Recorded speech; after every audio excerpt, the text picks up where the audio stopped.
অমিতাভ গ্রামের ডাক্তারবাবু, ভালো মানুষ, সকলের প্রিয়, গরিবদের বিনা পয়সায় চিকিৎসা করতেন। তার স্ত্রী মিনা বলতেন, তুমি না থাকলে এই গ্রাম অসহায় হয়ে যাবে। কিন্তু একদিন হঠাৎ ঘূর্ণিঝড়ে রাস্তা ভেঙে পড়ে, গাড়ি উল্টে যায় নদীর ধারে। অমিতাভ সেদিন রাত্রে আর ফিরে আসেননি। 3 দিন পর নদীর ধারে পাওয়া যায় তার মৃতদেহ। মিনা স্তব্ধ হয়ে যায়। শেষকৃত্য শেষে তার বাড়িতে একটা প্রতিশ্রুতির কথা মনে পড়ে যায়। সেদিন রাত্রে অমিতাভ বলেছিল, আমি প্রতিদিন তোমার জন্য দরজার বাতি জ্বেলে রাখব। যদি কখনো আমি না থাকি, তুমি আলো নিভিয়ে দিও না। আমি তখনও ফিরে আসব।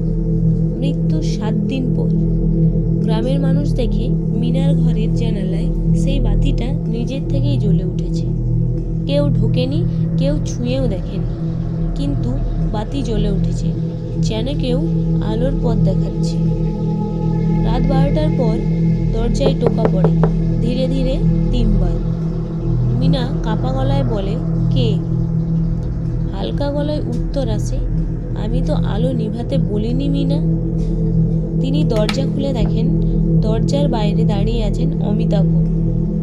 আগের মতোই সাদা পাঞ্জাবি পরা, কিন্তু চোখ দুটো যেন নিস্তব্ধ জলহীন। বাতাসে এক অদ্ভুত গন্ধ, ধূপের মতো। অমিতাভ আস্তে আস্তে ঘরে ঢুকে বললেন, আমার আলমারিতে একটা কালো ব্যাগ আছে, সেখানে কিছু টাকা ও ওষুধ আছে, গ্রামের হরিদাসকে দিয়ে দিও, আমি ওকে প্রতিশ্রুতি দিয়েছিলাম। এই বলে তিনি চলে গেলেন। দরজা বন্ধ হয়ে গেল, বাতিটাও নিভে গেল।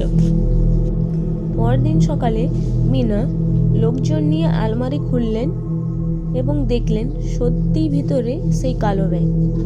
ভিতরে টাকা পয়সা, প্রেসক্রিপশন আর একটা চিঠি।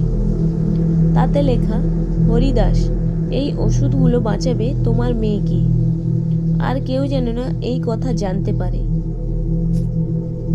হরিদাস কাঁদতে কাঁদতে বললেন, রাত্রে কেউ যেন তার ঘরের দরজায় ঠক ঠক করছিল।